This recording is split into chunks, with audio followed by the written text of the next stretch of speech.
하나님 말씀입니다. 나훔서 1장 1절에서 8절 말씀 우리 함께 한 절씩 교독합시다.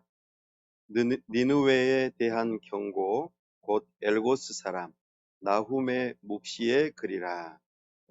여호와는 질투하시며 보복하시는 하나님이시라.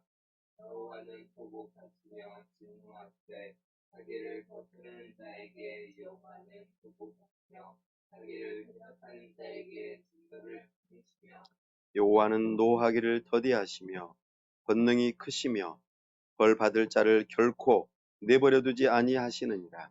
여호와의 길은 회오리 바람과 광풍에 있고 구름은 그의 발에 티끌이로다. 그는 바다를 보시어 그것을 말리시며 깊은 강을 말리시나니 하만과 갈멜이 패하며 레바논의 꽃이 시드는다. 그로 말미암아 산들이 진동하며 작은 산들이 높고 그 앞에서는 땅 곧 세계와 그 가운데에 있는 모든 것들이 솟아오르는도다. 하나님이 그의 품 앞에 서며 하나님이 그의 진노를 비상하며 그의 진노가 불처럼 쏟아지니 그로 말미암아 바위들이 깨지는도다. 여호와는 선하시며 환난 날의 산성이시라.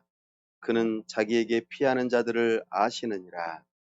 그가 범람하는 물로 그곳을 진멸하시고 자기 대적들을 흑암으로 쫓아내시리라.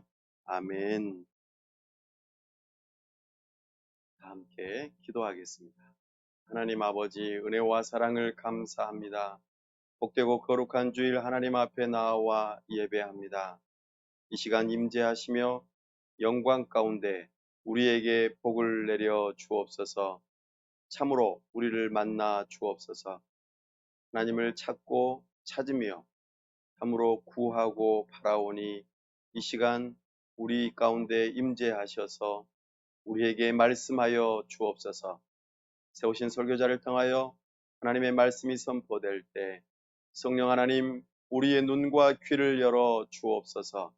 주님의 영광 보기를 원합니다. 주님의 말씀 듣기를 원합니다. 이 시간 우리에게 깨달음을 허락하여 주시옵소서. 우리가 하나님을 알므로 하나님을 뜨겁게 사랑하게 하여 주옵소서. 하나님을 사랑함으로 우리의 의지를 들여 하나님 앞에 겸손히 순종하고자 결단하는 시간 되도록 은혜 베풀어 주시옵소서.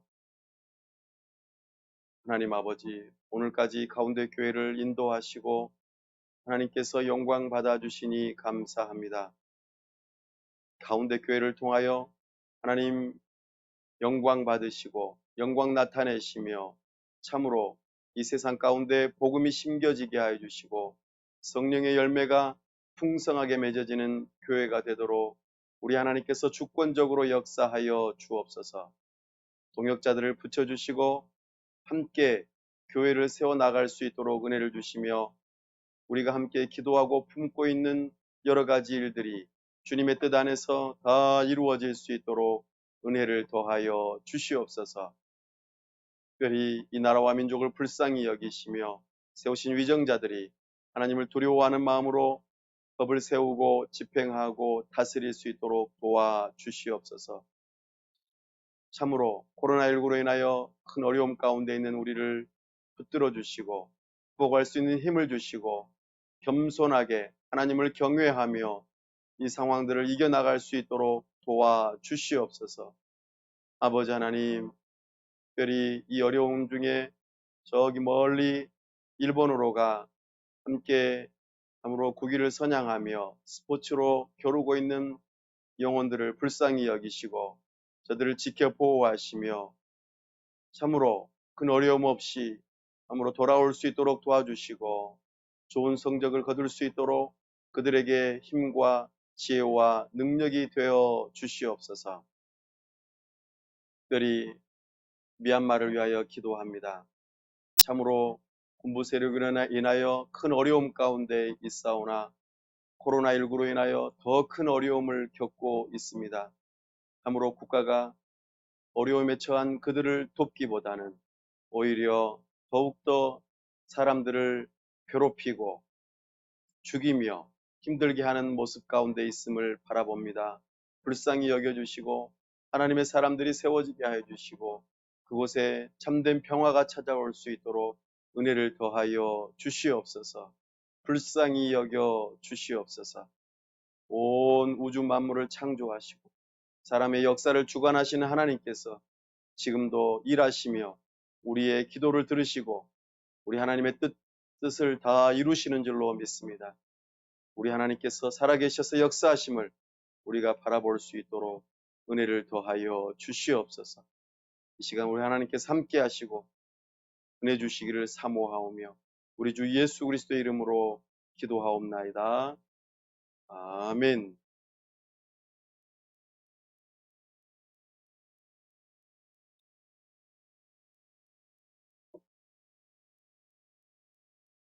걸어서 성경 속으로 성경여행 29번째 시간 나훔을 중심으로 다윗 언약 14번째 시간을 함께 진행해 갑니다.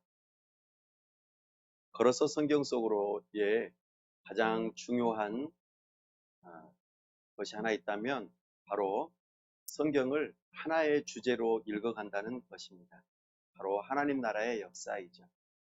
성경은 66권으로 이루어져 있지만 한 권으로 이루어져 있습니다. 각각의 고유함에 성경에 독특함이 있지만 그 모든 것이 하나님 나라의 역사를 담고 있고 그 일을 통하여 하나님께서 온 세상을 시작하시고 진행하시며 완성하신다는 것을 성경을 통하여 우리에게 보여줍니다. 오늘 우리가 읽어갈 나훔서는 마치 신약 성경의 요한계시록과 같은 놀라운 특징을 보이고 있습니다. 하나님께서 이 세상의 역사를 어떻게 이끌어 가시고 마무리하시는지 예고편으로 보여주는 놀라운 사건들이 이 나훔서에 담겨 있습니다.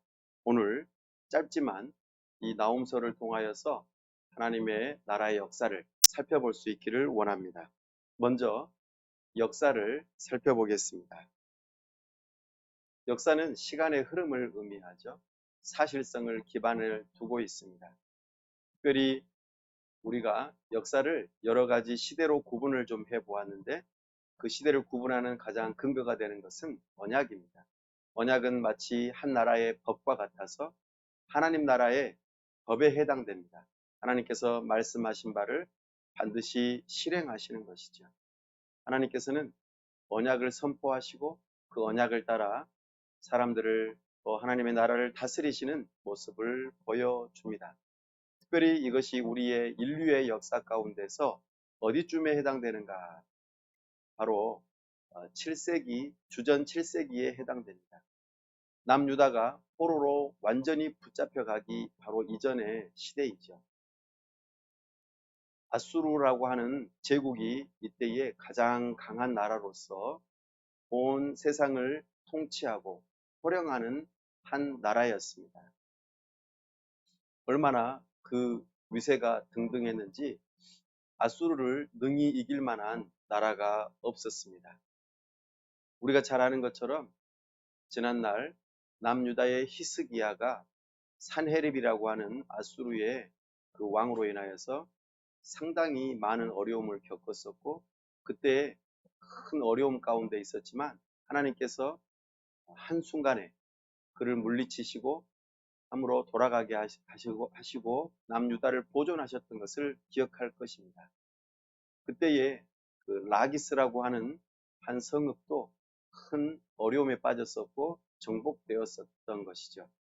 그 라기스에 관련된 그런 내용, 전투 내용이 아수르의 그 유적 가운데에 남아있고 그것이 대형 박물관에 이렇게 소장되어 있으면서 그것을 살펴보면은 얼마나 그때 잔인하게 사람들을 죽이고 또 정복 전쟁을 벌였는지 그것을 볼 수가 있습니다. 그리고 그 뒤로 이어서 그 기세를 이어서 계속해서 진행되어지는 가운데 아수르의 중요한 한 명의 왕이 있습니다. 아슈르 바니팔이라고 하는 왕입니다. 이 왕은 이름도 어렵죠. 제가 과거에 신학을 공부할 때 이 사람이 시험에 자주 등장했습니다. 근데 이름을 외우기가 어려워서 자주 틀리곤 했었죠. 아슈르바니팔. 이 왕이 오늘 우리가 읽은 나훔서 3장 8절에서 10절에 보면은 노아몬이라고 하는 그 지역을 점령하고 그리고 굉장히 위세를 등, 아, 기세를 등등하게 떨쳤던 그 한 왕으로 등장합니다. 이 노아몬은 어느 지역이냐 하면 바로 이집트의 테베라고 하는 수도의 근처에 있는 한 지역입니다.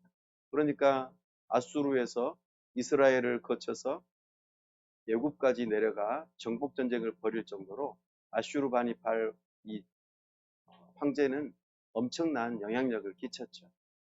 근데 이 영향력을 끼치고 난 다음에 그 뒤로 급격하게 이 아수르가 쇠약해지고 망해가는 길로 가는 것을 우리는 역사 가운데서 발견합니다.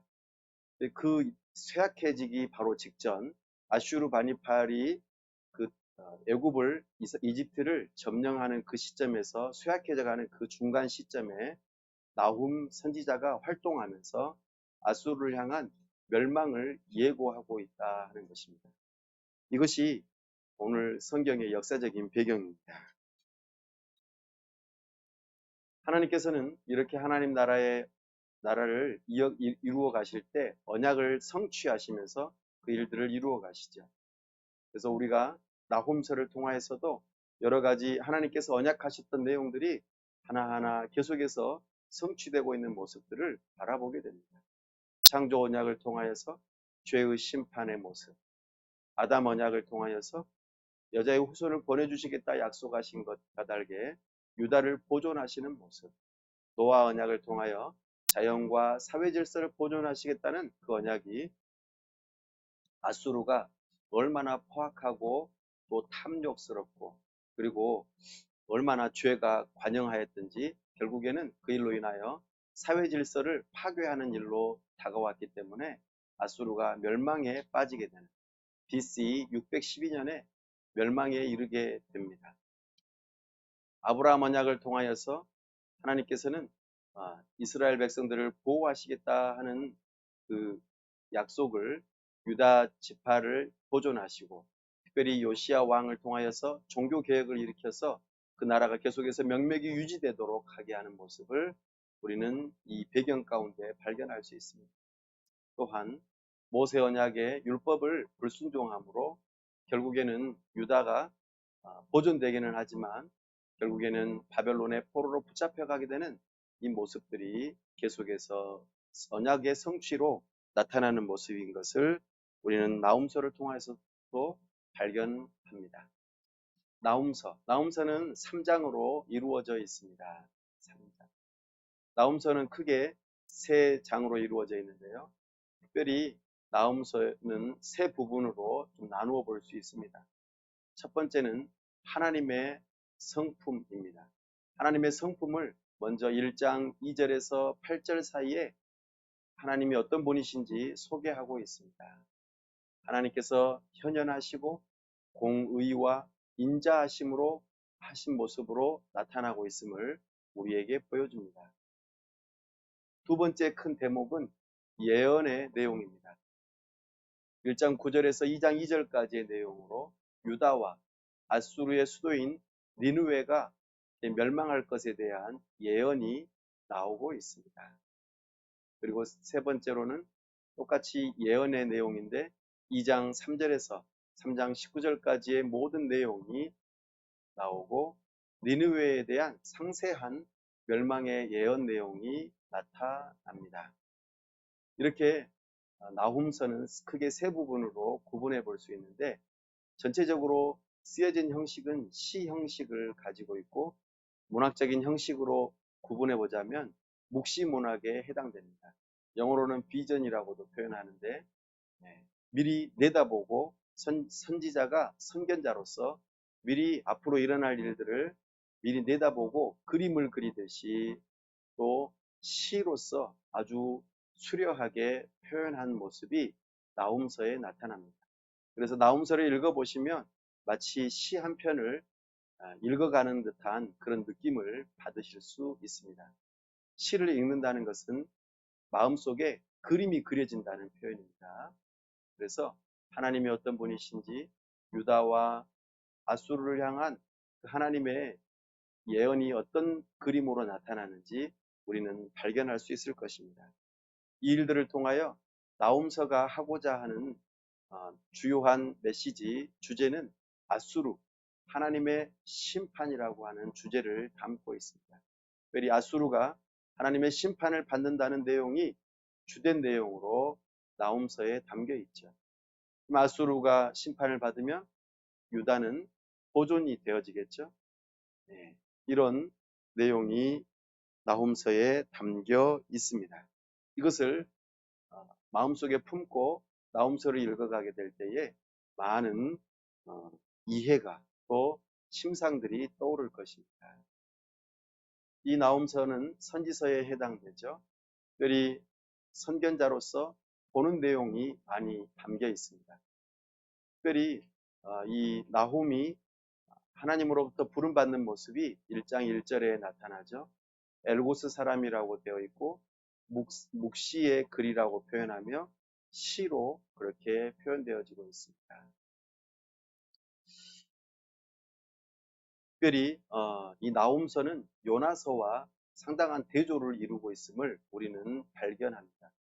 요나서는 우리가 알고 있는 것처럼 아수르에게 회개를 촉구하고 하나님께서 아수르를 보존하시고 다시 회복시키시며 강한 나라가 되게 하시려는 그런 의도가 담겨 있어서 요나로 하여금 회개를 촉구하는 선지자로서의 역할을 감당하게 했다면, 반대로 이 나홈서는 이제 아수르가 망하게 된다고 하는 내용을 담고 있고 그것을 묵시로 보여주는, 아직 멸망하지 않았지만 그것이 분명하게 이루어질 것이라고 하는 내용으로서 이 나홈서가 기록됐다는 것이죠.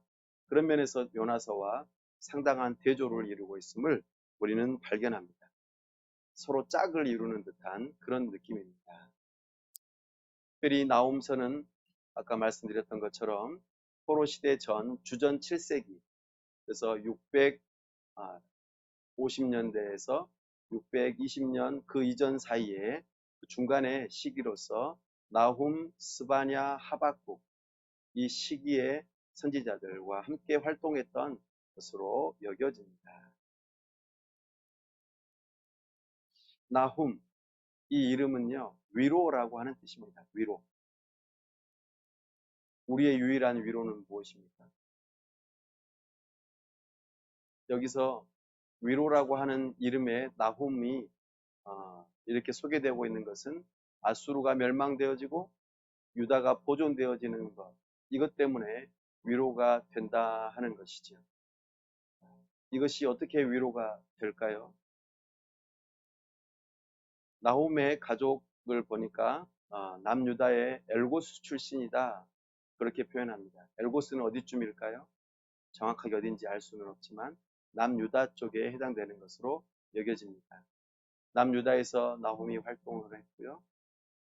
나홈이 이렇게 선지서를 기록할 당시의 배경을 보면 722년 주전 북이스라엘이 멸망하고 아슈르 바니팔이 노아몬을 점령하고 664년에 점령하였던 그 시기, 또 남유다 요시아의 종교 개혁이 일어났고 아수르의 멸망이 BC 612년에 일어나는데 그 중간쯤에 활동하였던 선지자라는 것을 우리가 발견해 볼 수 있습니다. 이제 하나님 나라의 그 세 요소, 첫 번째 영토를 중심으로 함께 살펴보겠습니다. 나훔은 저기 사해바다 바로 위쪽, 그러니까 남유다하고 북이스라엘이 서로 만나는 그 지점, 사해바다와 가까운 그 지점에 엘고스라고 하는 그 지점이 있을 것이라 추정하고 그렇게 표현해 보았습니다. 나훔이 활동했던 영역인 것이죠.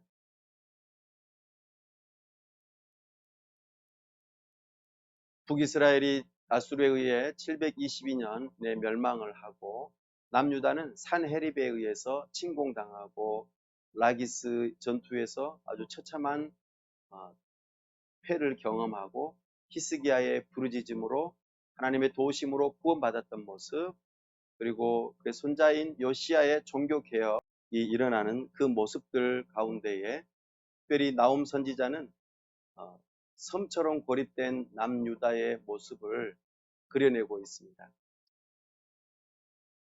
왜 섬처럼 고립되었다고 말할까요? 아수르가 남유다도 상당히 많은 지역, 한 50개 성읍을 점령을 했었고, 또 저기 남쪽에 애굽까지 점령을 했으니 이제 남유다는 그렇게 많이 남아있지 않는 상황이었습니다. 그리고 많은 제국들 주변에 많은 제국들이 있고, 남유다는 마치 섬처럼, 그리고 산속에서 그렇게 고립돼서 홀로 외롭게 남아있는 듯한 그런 모습의 상황이었던 것입니다. 언제 망할지 모르는 그런 상황인 것이죠. 점차적으로 나라의 힘은 없어져가는 그런 상황이었습니다. 그런데 이때에 나훔이 아수르가 멸망하게 될 것이다 라고 말할 때에 유다에게는 얼마나 희망이었겠습니까? 그런 모습들을 발견하면서 나훔을 통하여 하나님의 백성들이 위로를 받는 그런 일들이 있었음을 우리에게 말해주고 있습니다. 특별히 북이스라엘과 남유다뿐만 아니라 하나님께서는 열방을 다스리신다 하는 의미에서 하나님의 나라의 그 확장성, 그리고 전체적인 모든 것의 주인이심을 오늘 나움을 통하여 발견합니다. 아수르, 그리고 특별히 그 아수르의 수도인 니느웨도 하나님의 다스림의 영역에 해당된다는 것을 우리에게 가르쳐 주십니다. 그러면 왜 그 나라가 전에 요나서에서는 다시 회복되고 강한 나라가 된다고 하셨는데 왜 이제는 다시 멸망하게 되는가? 바로 과거에 요나가 회개를 촉구했던 그 내용들을 이제는 떠나서 하나님의 뜻을 따라서 순종하는 삶이기보다는 하나님의 뜻으로 나아가기보다는 회개하는 것을 버리는 모습으로 그렇게 나타났기 때문입니다. 이것이 나홈서 1장 14절에 나타납니다. 궁극적으로는 우상 숭배와 포악함, 탐욕, 이와 같은 것들이 충만하였기 때문입니다. 하나님께서 유다를 다시 회복시키시겠다고 말씀하셨음에도 불구하고 아수르는 유다를 정복하기 위한 탐욕을 결코 멈추지 않았습니다. 그 일로 인하여 하나님께서는 너를 멸망시키겠다고 말씀하시는 것이죠. 이 일을 통하여 역사의 주인이 어떤 강한 나라의 제국의 황제가 아니라 하나님이심을 계시하고 있음을 이 나홈서를 통하여 우리는 발견합니다. 이렇게 하나님의 나라의 영토적인 모습에서 하나님께서 모든 나라의 주인이심을 선포하고 있음을 우리가 바라봅니다. 이제 하나님 나라의 두 번째 요소인 백성을 살펴보겠습니다. 하나님께서는 하나님의 심판과 진노의 대상으로 특별히 하나님 나라의 백성이 아닌 아수르를 지목하고 있습니다. 특별히 아수르의 수도인 니느웨는 어디쯤에 해당되는가? 바로 오늘날 이라크의 모술 지역에 해당되는 곳에 아수르 또는 아시리아의 그 수도인 니느웨가 있었던 것을 최근에 현재로 보자면 최근은 아니죠. 꽤 오래된 내용입니다만 고고학적인 발굴이 있었습니다. 아수르 제국의 그 고고학적인 발굴을 들여다보니 그 성이 얼마나 큰지 굉장한 성이었고, 또한 그 성의 규모가 얼마나 큰지 성벽이 이중으로 쌓여 있다고 말합니다. 먼저 안쪽에 있는 내벽은 높이가 30m, 그리고 넓이는 이 성 있죠. 성벽 자체의 넓이가 마차가 3대가 동시에 다닐 수 있을 정도로 넓은 그런 성벽이었습니다. 생각해 보십시오. 사람이 그냥 조그맣게 걸어 다닐 수 있는 그런 성벽이 아닙니다. 그것이 안쪽 도시의 안쪽에 둘러싸여 있는 성벽이라는 것이죠. 그리고 외벽이 또 하나 더 둘러싸여 있습니다. 그러니까 도시가 하나 있고 도시를 둘러싸는 내벽, 또 중간에 또 공간이 있고 또 외벽이 쌓여 있는 것이죠. 근데 이 외벽이 쌓여 있는데 외벽의 규모는 정확하게 알 수는 없지만 외벽 바깥쪽에 또 하나의 장애물이 있는데 그게 강이라는 것입니다. 강. 티그리스 강이죠. 그 티그리스 강이 얼마나 넓은지 넓이가 46m. 그러니까 46m의 강을 넘어와야지만이 바로 도달할 수 있는 곳이 외벽이라는 것이죠. 그러니까 강을 겨우 넘어와도 외벽에 오르려면 얼마나 힘들겠어요? 그 올라오는 사이에 다 죽겠죠. 공격을 하면은요. 그 강이 깊이가 18m. 그러니까 사람들이 이렇게 함부로 접근할 수 없는 정말 난공불락의 성이 바로 이 니느웨였다라는 것을 발견합니다. 그런데요, 오늘 우리가 읽는 이 나홈서에서는요, 이 티그리스 강이 오히려 해가 된다고 말합니다. 왜 그랬을까요? 바로 이게 하나님의 섭리입니다. 그들은 이 티그리스 강이 자기들을 잘 보호해주는 장애물로 생각하고 또 이게 돕는 걸로 생각했는데 하나님께서 집중호우를 내리게 하시니까 이 불어난 강물이 어떻게 했을까요? 외벽을 그만 무너뜨리고 말았습니다. 외벽이 무너지니까 어떻게 될까요? 네, 결국에는 바벨론과 메대 연합군이 아주 중요하고 전략적인 장소가 무너지게 되니까 그 무너진 성벽을 틈타서 공격을 하게 되고 결국에는 손쉽게 아수르가 멸망하게 되는 계기가 되었다 하는 것입니다. 1842년 고고학적인 발굴이 있었습니다. 그 이전부터 이 아수르 제국을 찾기 위해서 사람들이 많이 노력했지만 찾기가 어려웠습니다. 그러나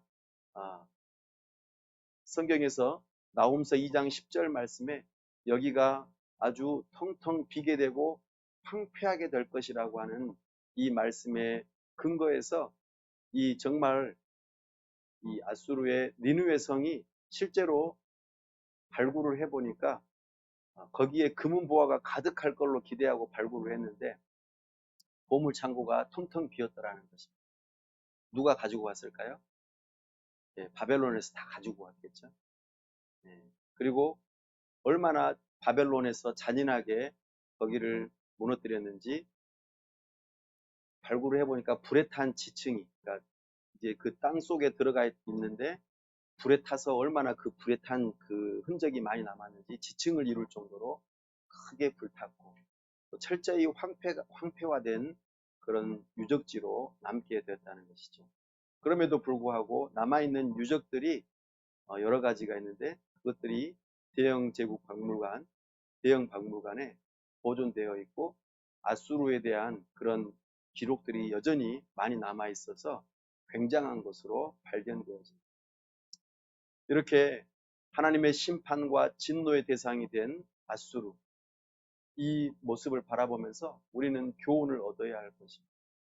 권력, 성공하는 것, 이것이 우리를 지키고 보호하고 그리고 늘 우리에게 있을 것이라고 생각하지만 빠르고 쉽게 소멸된다는 것을 우리는 기억해야 합니다.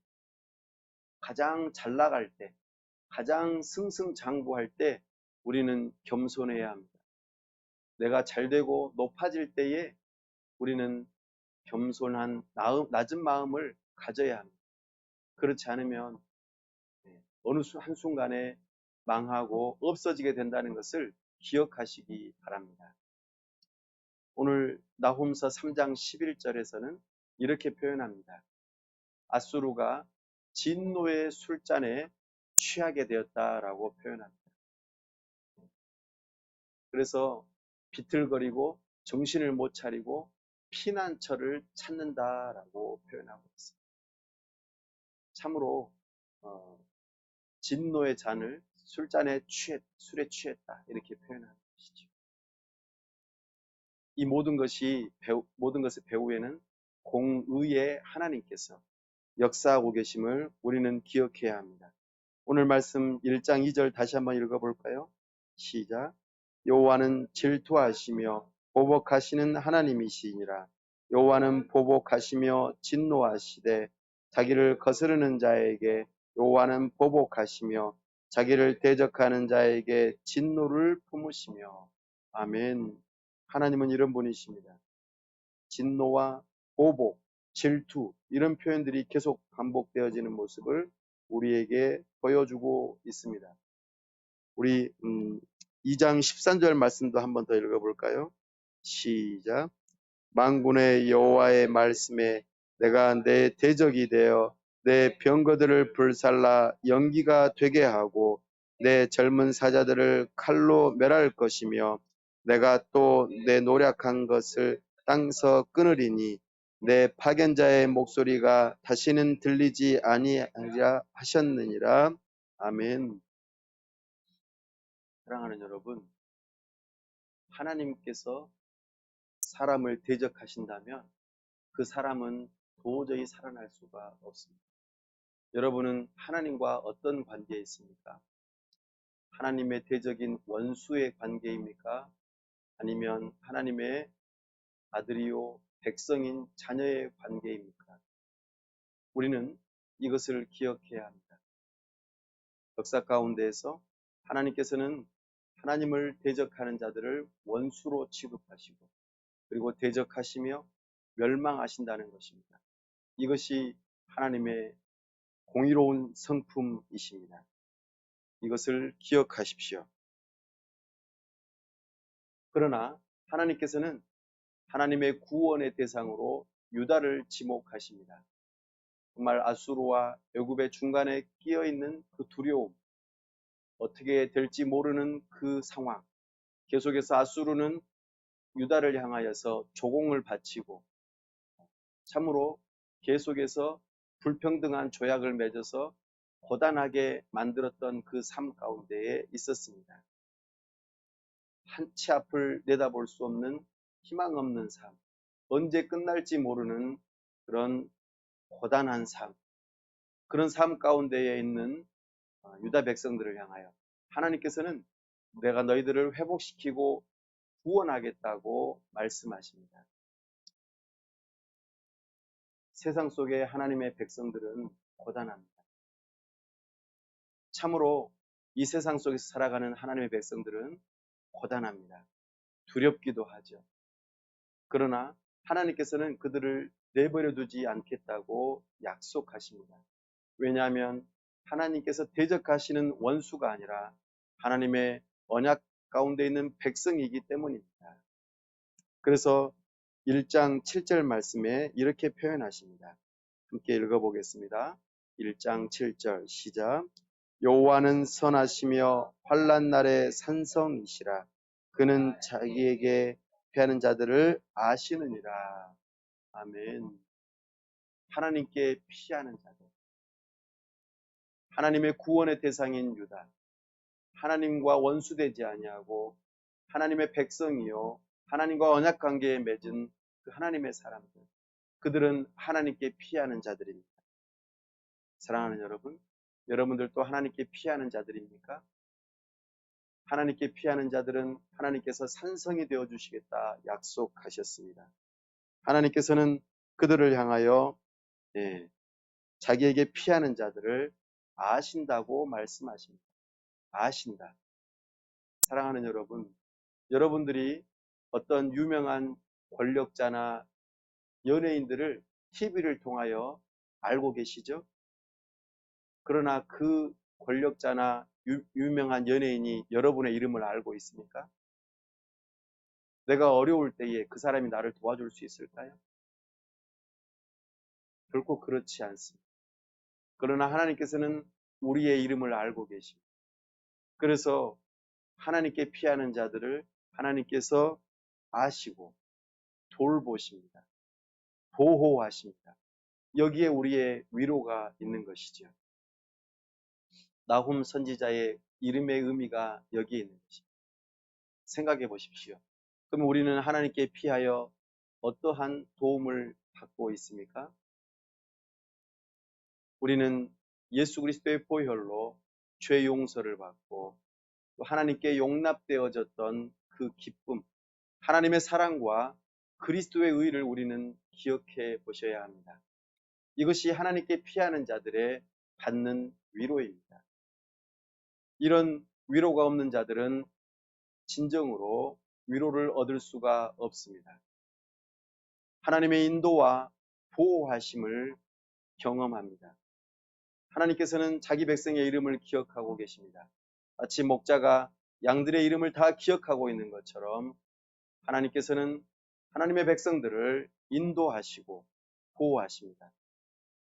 이 여름날 큰 더위에 코로나19 가운데 또 여러 가지 어려움 가운데서 우리 하나님께서는 우리를 인도하시고 보호하신다는 믿음을 가지시고 하나님께 피합시다.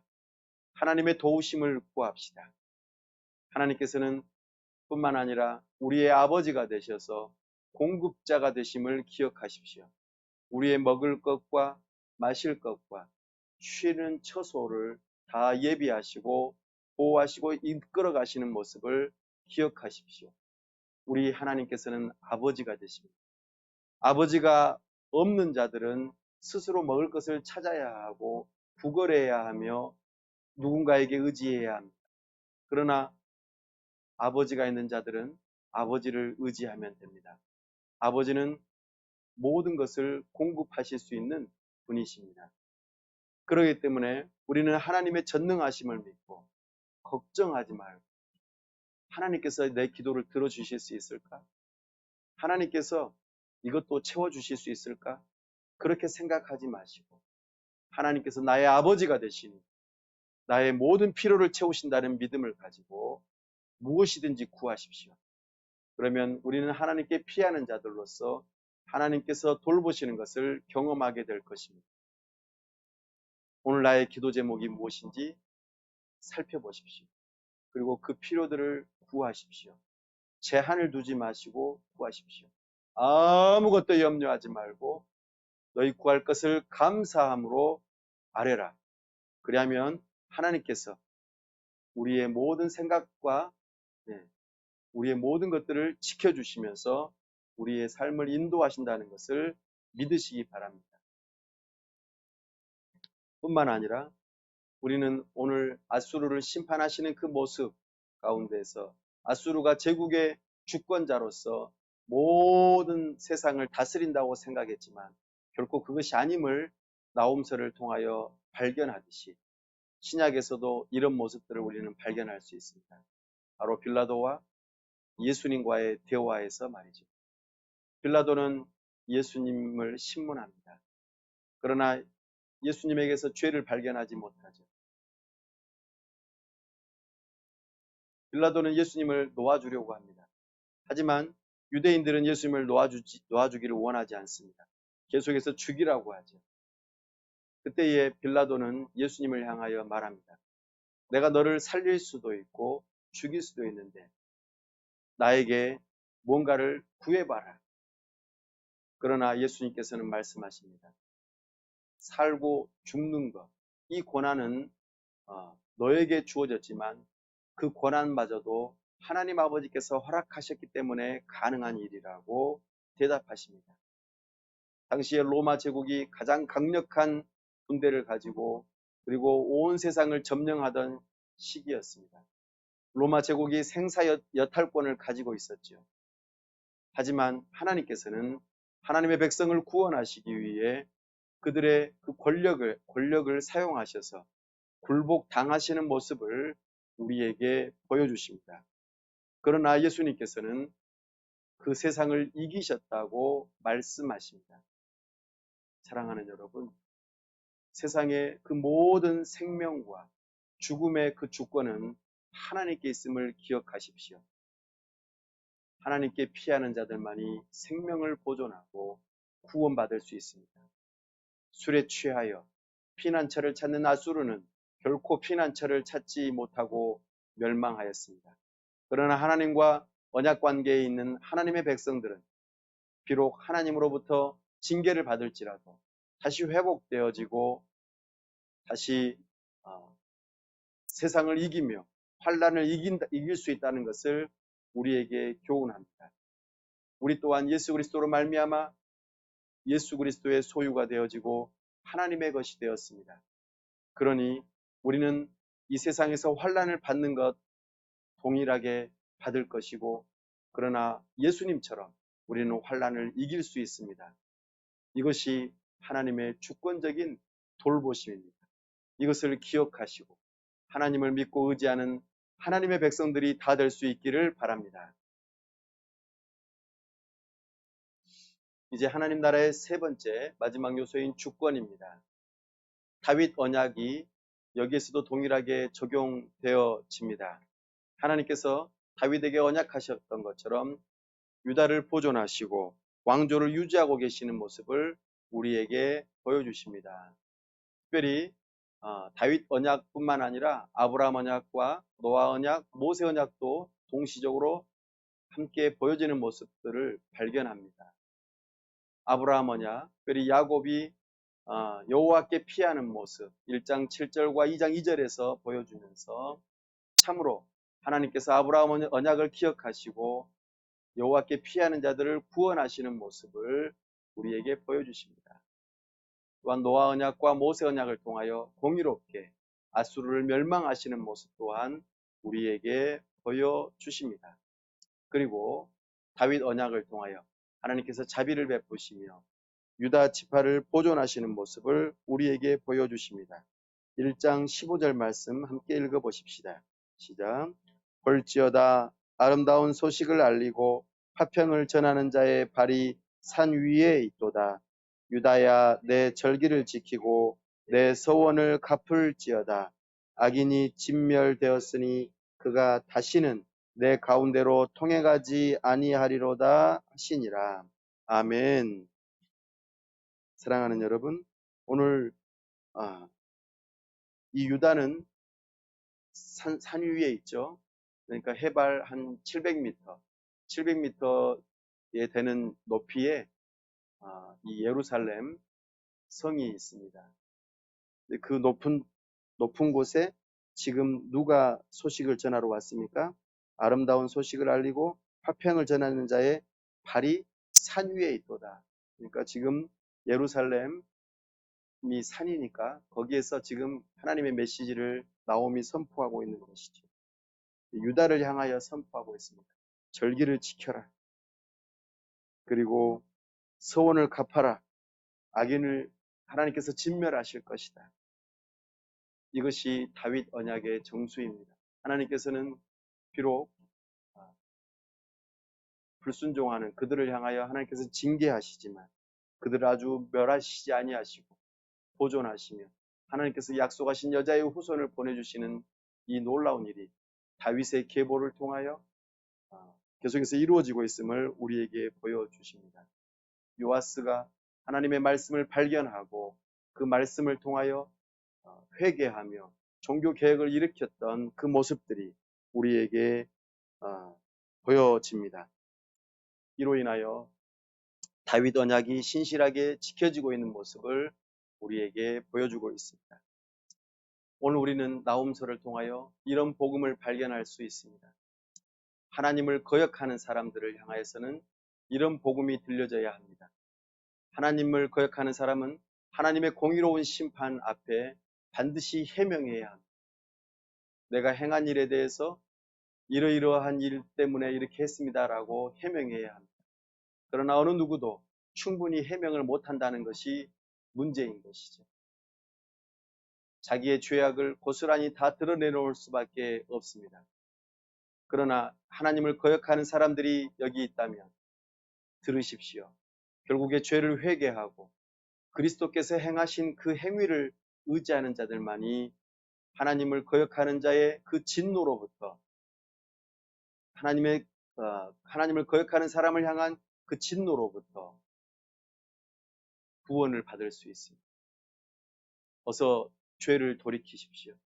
그리고 그리스도께서 우리를 위하여 행하신 그 구원의 일을 붙들고 의지하십시오. 이것만이 하나님을 거역하는 사람들이 살아날 수 있는 유일한 길입니다. 또 하나의 복음이 있습니다. 하나님의 위로가 필요한 사람들, 예수 그리스도를 믿는 믿음으로 살아가는 사람들을 향한 복음입니다. 유일하신 참 하나님의 질투를 생각해 보십시오. 하나님께서는 질투하시는 하나님이라고 하셨습니다. 여러분들은 예수 그리스도와 함께 믿음으로 연합되어지고 하나님을 아빠 아버지라고 부르는 그런 분들이신데, 오직 하나님만을 나는 섬기겠다고 하셨던 분들인데, 정말 그 하나님을 참 하나님으로 믿고 섬기셨는가 생각해 보십시오. 내 마음 안에 우상은 무엇인지 돌아보십시오. 비록 여러분들이 예수님을 믿고 하나님을 아버지라고 부르지만 내 마음 안에서 어떤 것을 하나님보다도 더 중요하게 여기고 그렇게 소중하게 여기셨습니까? 나의 인기가 높아지는 것을 소중하게 여기셨습니까? 내가 잘 되는 것을 하나님보다 더 소중하게 여기셨습니까? 내가 부유하게 살아가는 것을, 내가 편안하게 살아가는 것을 하나님보다도 더 소중하게 여기셨습니까? 그런 마음의 우상이 있다면 우리 하나님께서는 질투하실 것입니다. 우리 하나님께서는 우리를 향하여 보복하시고 우리 하나님께서 대적하실지도 모릅니다. 사랑하는 여러분, 고단함과 두려움으로 낙심되십니까? 내가 하나님의 뜻대로 살아가고 하나님의 백성답게 살아가려고 할 때에 많은 어려움으로 인하여 고단하시고 두려우십니까? 그러나 낙심하지 마십시오. 하나님께서 우리를 위하신다면 누가 우리를 대적하겠습니까? 로마서 8장 31절 말씀에 하나님께서 우리를 위하신다면 어느 누가 우리를 대적하리? 하나님의 위로가 필요하신 여러분들, 마음의 우상을 버리시고 고단함과 두려움으로 낙심되신다면 하나님께서 우리를 위하신다는 그 믿음을 가지고 이 복음을 붙들고 새 힘을 얻으시기 바랍니다. 하나님께서는 우리의 위로가 되십니다. 이 약속의 말씀을 붙드시고 의지하십시오. 내가 잘되고 잘나가고 부유하고 뭔가 풍성해지는 것, 이것만을 믿고 의지한다면 우리는 순식간에 사라지는 것을 바라보며 낙심하고 말 것입니다. 사랑하는 여러분, 오직 우리를 위하시는 하나님만을 믿고 의지할 때 우리는 비록 어렵고 힘들고 가난하더라도 오히려 더 감사하고 기뻐하고 행복한 삶을 살아갈 수 있습니다. 이것이 우리에게 나옴을 통하여 주어지는 참된 복음의 메시지입니다. 이제 말씀을 정리합니다. 나홈서를 통하여 우리에게 주고자 하는 메시지는 아수르, 하나님의 심판이라고 하는 메시지입니다.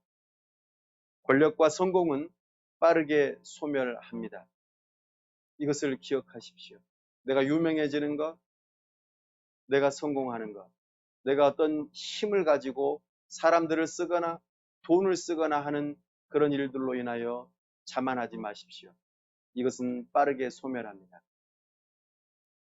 하나님은 공의롭게 죄를 심판하십니다.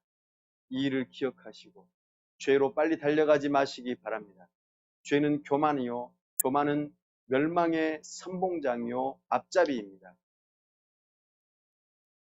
또한 세상 속에 하나님의 백성은 고단합니다. 이것은 하나님께서 하나님의 백성들에게 주시는 것들입니다. 구약 시대에 하나님의 백성도 그래하였고 예수님을 따르는 신약 시대의 백성들 또한 그러합니다. 이 고단함을, 세상 속에서의 고단함을 나쁘게 생각하지 마십시오. 그러나 하나님께서는 하나님의 언약 백성을 위로하십니다. 죽게 피하는 자들에게 하나님께서는 피난처가 되시고 하나님의 사랑과 그리스도의 의와 하나님의 공급하심과 하나님의 도우심을 우리는 믿고 의지할 때에 우리는 참된 위로를 얻을 수 있습니다. 사랑하는 여러분, 진노의 잔이 아수르에게는 임했지만 예수님께서 우리를 위해 진노의 잔을 감당하셨다는 것을 기억하십시오. 진노의 잔을 마셨던 아수르는 멸망하였습니다. 그러나 우리를 대신하여 저 겟세마네 동산에서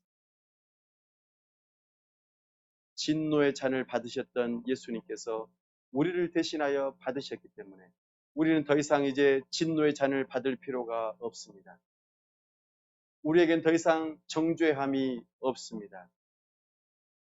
아버지의 뜻대로 순종하며 죽기까지 순종하셨던 그 예수님의 진노의 잔 때문에 우리에게는 더 이상 진노의 잔이 오지 않고 우리에게는 위로가 있음을 기억하시고 믿으시기 바랍니다. 이 나홈서는 요한계시록과 아주 비슷한 분위기입니다.